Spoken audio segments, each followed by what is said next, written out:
네, 이제 기출문제 86회 같이 풀어보겠습니다. 이론 15개, 실기 그 다음 문제로 교재는 532페이지 참고하시면서 학습하시면 돼요. 그 제가 이제 기출문제를 한 채를 풀었죠. 근데 만약에 나는 87회, 86회 이 기출문제를 다시 리셋해가지고 다시 풀고 싶은 사람도 있어. 다 입력했는데 다시 하고 싶어. 근데 다시 할 때는 내가 데이터를 넣고 결산까지 다 돌렸기 때문에 또 그 작업을 다시 할 수 없잖아요. 다시 하고 싶을 때 하시는 방법을 잠깐 설명드릴게요. 기출문제나 다른 앞에 모의고사도 동일해요. 문제를 다 풀었는데 그 모든 문제를 안 넘어가네. 그 모든 문제들을 다시 반복해서 풀고 싶을 때 어떻게 하시냐면 데이터 때문에 그렇거든요. 백데이터가 기본적으로 한꺼번에 다 이 안에 들어가 있기 때문에 우리 프로그램 안에서요. 제가 이 회사로 한번 들어가 볼게요. 0863으로. 어떻게 하는지 잠깐 보여드릴 테니까 한번 보세요. 제가 86회 기출문제를 풀기 위해서 그 데이터로 들어왔어요. 들어왔는데 제가 예를 들면 자, 일반 전표에다가 12월 31일자에 이렇게 막 해놨어요. 이게 무슨 얘기냐면 제가 앞에서 결산 연습을 제가 보여드릴 때 제가 86회에 있는 결산 예제를 가지고 여러분에게 문제를 보여드린 적이 있거든요. 그럼 저는 86회 기출을 결산을 미리 해놓은 상태가 돼버렸잖아. 그 얘를 다시 원상복귀해야 되거든요. 자, 원상복귀하는 방식은요. 무언가 작업을 했는데 내가 작업하기 직전에 백데이터로 다시 복원하는 방법은 이미 되어 있는 거 봤죠? 얘 없어지게 하는 방법은 일일이 지우지 마시고요. 우리 처음에 프로그램 그 백데이터 다운받았던 요 2020년 어카운팅 원 그레이드라고 하는 압축 데이터 있었죠. 자, 이 안에 회사들이 다 등록되어 있는데 내가 건드리지 않은 상태에 언제나 얘는 백데이터. 자, 얘를 다시 재설치하시면 돼요. 더블 클릭을 하시고 모든 파일에 다시 하는 거라 재적용을 한번 눌러주셔야 돼. 그러면 데이터가 다시 우리 프로그램 안으로 들어오고 있는 거야. 자, 들어왔고요. 자, 그러면 압축 해제가 다 완료됐대요. 그럼 닫으시고요. 두 번째, 압축 해제가 됐다고 그래서 이 프로그램 안으로 자동으로 들어오지는 못해요. 언제나 그 다음 작업이 뭐냐면 이 프로그램 안으로 백업 데이터가 들어올 수 있게 하는 방식은 꼭 이 작업을 해주셔야 돼. 그러니까 언제나 안 된다고 얘기하는 건 이 작업을 안 하셔가지고 그래요. 회사 등록을 들어가셔서 상단 부분에 내가 다시 설치한 백데이터를 가져오는 방식은 회사 코드 재생성 버튼을 사용하시는 거야. 아무런 변화가 없죠. 왜냐하면 원래 있었던 애들이 데이터만 그 안에 있는 것들이 바뀌었기 때문에. 그러면 바뀌었는지 안 바뀌었는지 다른 데 갔다가 다시 들어갈게요. 갔다가 다시 우리 0863을 다시 들어가서 12월 31일자를 띄워볼게요. 어때요? 전표가 있어요? 없어요? 없죠. 아까 되게 많았죠. 우리가 앞에서 이런저런 것들을 연습하다 보니까 뒤에 기출문제 중에서 몇 개 문제를 막 건드린 적이 있거든요. 근데 그 건드린 것들을 원상태로 복원하는 방식은 지금처럼 하시면 돼요. 저는 86회 기출을 풀려다 보니까 앞에 데이터가 입력된 것을 기억나서 그걸 일일이 삭제하지 않고 회사를 다시 재설정한 거예요. 백데이터를.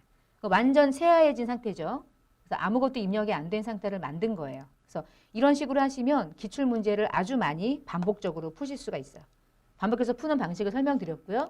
자, 그러면 86회 객관식 문제를 좀 보겠습니다. 1번 문제를 보시고요. 객관식. 회계라고 하는 게 순환 과정을 거쳐서 재무제표를 만들게 돼요. 근데 이 순환 과정에 대해서 옳은 설명을 찾아보래요. 제가 시산표라고 하는 게 2개 정도가 있다고 설명드렸는데 우리끼리 알고 있는 결산을 하기 직전의 시산표를 수정 전 시산표라고 부르고요. 수정 전 시산표를 토대로 막 결산 분계를 해. 그럼 결산을 하게 되면 수정 후 시산표가 완성돼서 그 내용들을 토대로 이제 재무제표라는 거를 만들어내는 과정을 거치게 되죠. 그럼 여러분 보세요. 아래쪽에 기말 수정 분계만 한번 봐요. 자, 기말 수정 분계를 근간으로 해서 기말 수정 분계하기 직전은 수정 전이어야죠. 후는 있을 수가 없지. 기말 수정 분계하고 나서가 나오는 게 수정 후인 거야. 적어도 1번과 2번은 얼토당토 안 해. 일단 버리고. 읽을 필요가 없어. 그러면 기말 수정 분계를 하고 나면은 수정 후 시산표가 만들어지니까 3, 4 중에 답이 하나가 만들어지겠죠. 그리고 나서 그 다음에 찾을 게 다 알고 있으면 좋은데요. 제가 수익과 비용을 먼저 마감하고 그리고 나서 재무 상태를 마감하는 게 순서라고 그랬죠. 그것만 봐도 얘가 먼저 마감되는 게 절대 말도 안 된다는 걸 아실 거야. 근데 조금 더 여기다가 들어가 보면 답은 3번 나왔는데 기말에 막 수정 분기한다. 이거 수정 분기하기 전에 또 무언가 있다. 그러면 그건 수정 전 시산표인 거예요. 그리고 나서 수익과 비용이 마감돼. 그러면 제가 손익이라는 계정으로 수익을 죽이고 비용을 죽여서 당기순이익을 완성해서 이익잉여금을 구성한 다음에 자본 계정에 넘겨준다고 그랬잖아. 그 과정이 되게 중요하거든요.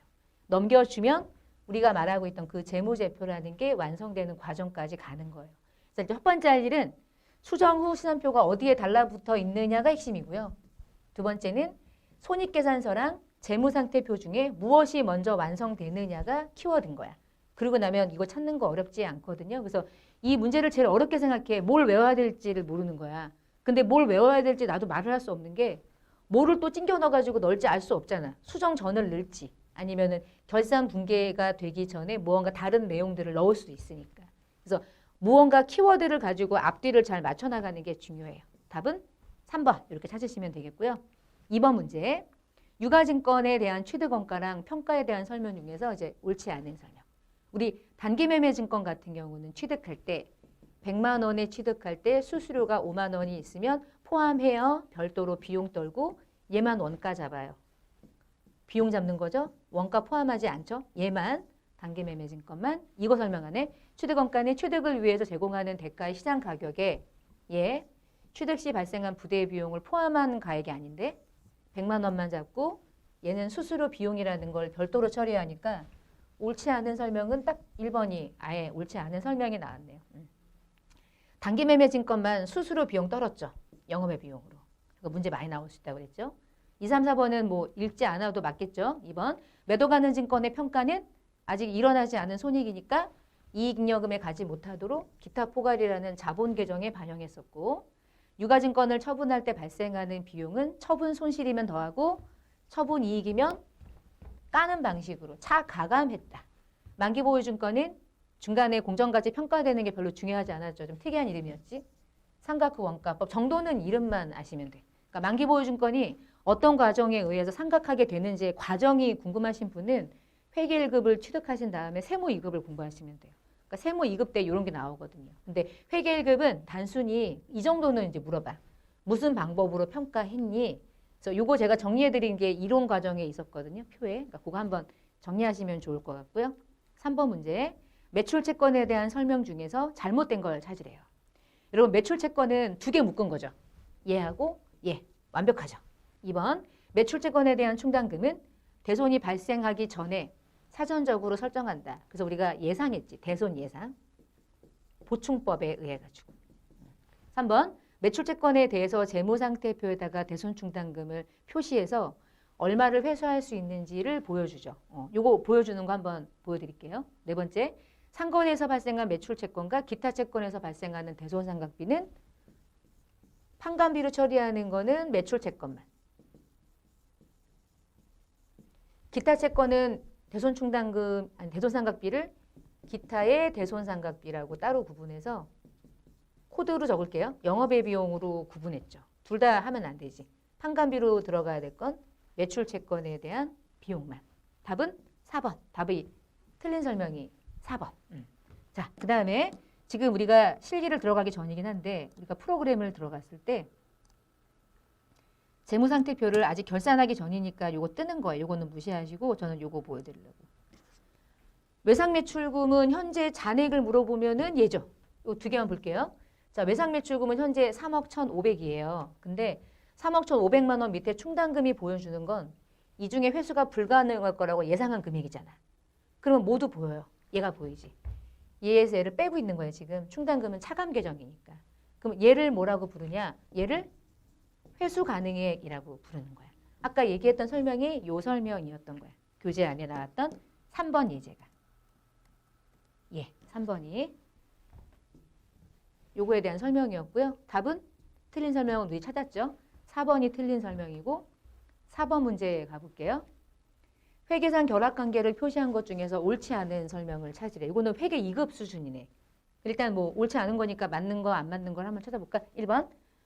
대형 가습기를 현금으로 구입했대요. 돈은 필요 없죠 지금? 돈은 그냥 읽지 말고 숫자 분개만 해볼게요. 현금 나갔으니까 현금이라는 자산이 감소된 거 맞고, 가습기를 비용 처리하겠어요? 자산 처리하겠어요? 특별하게 아무 말 없으면 자산 처리하죠. 유형자산. 맞는 것 같은데. 2번. 주식을 발행해가지고 현금이 조달됐대. 주식을 발행하면 자본이 증가되죠. 정확하게 자본금. 그 돈이 현금으로 들어왔으니까 자산 증가된 거 맞죠? 제품을 30만 원에 현금으로 팔았대요. 뭐야 이게. 현금은 맞는데 현금 팔았다는 얘기니까 현금은 들어왔는데 이건 뭐야? 문제가 왜 이래? 비용의 감소가 아니잖아. 이건 수익이 발생된 거지. 틀린 거 3번인가 보네. 관리부 직원이 출산해가지고 축의금을 현금으로 지급했는데 직원에게 지급하는 비용이죠 뭐. 답은 3번이고 요거는 틀리면 이상한 거고 이건 전산회계 한 2급 정도밖에 안 되는 거. 답은 3번. 틀린 거. 이게 수익이어야지. 그치? 비용 감소는 일어날 수 없는 거죠. 그다음에 5번. 사채에 대한 설명 중에서 틀린 것을 찾으시오.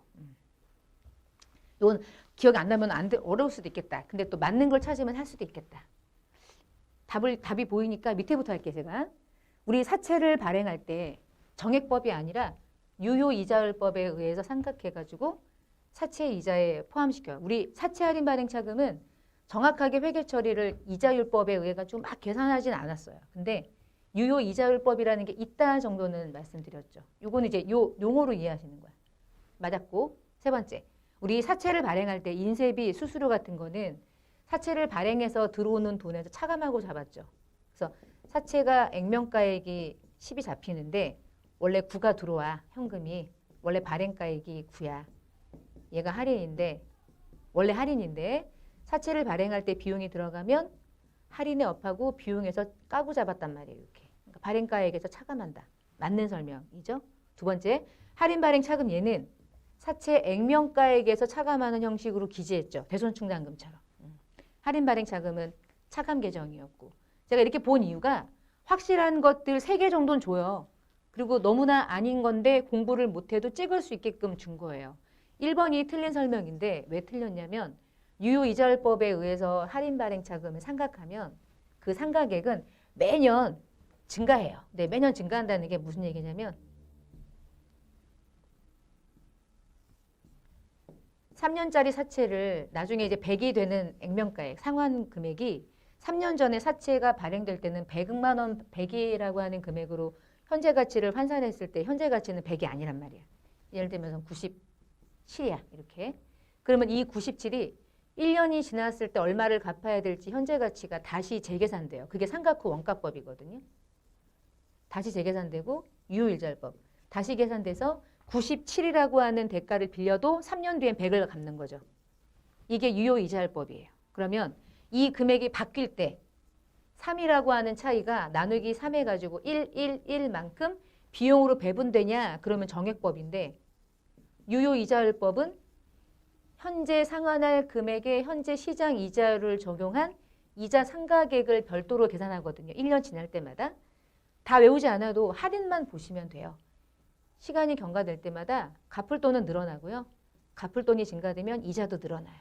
상각액도 증가하게 돼 있지 감소하진 않아요. 상각액이 감소하는 경우는 없어요. 그래서 언제나 상각액은 시간이 경과될수록 증가되면서 사채 액면가액만큼 움직이게 돼요. 그래서 틀린 설명은 1번인데 요거는 사채를 발행하는 게 전산회계 1급에서 학습하지 않고 기본적인 정리만 하지. 대신 사채를 발행하는 회계 처리를 하니까 2, 3, 4번은 공부했는데 1번은 공부 안 했어. 근데 지금 문제 풀면서 혹시 모르니까 가져가긴 하는데 확실하게 알 수 있는 거랑 확실하게 모르더라도 찍을 수 있게끔 문제를 내기도 하거든요. 이게 이제 그런 후자의 케이스예요. 난이도가 조금 있었긴 해요. 근데 나머지 2, 3, 4번이 확실하게 여러분이 인지하고 있으면 1번이 정답이 아니라는 걸 알 수도 있게 그렇게 문제를 낸 유형이고요.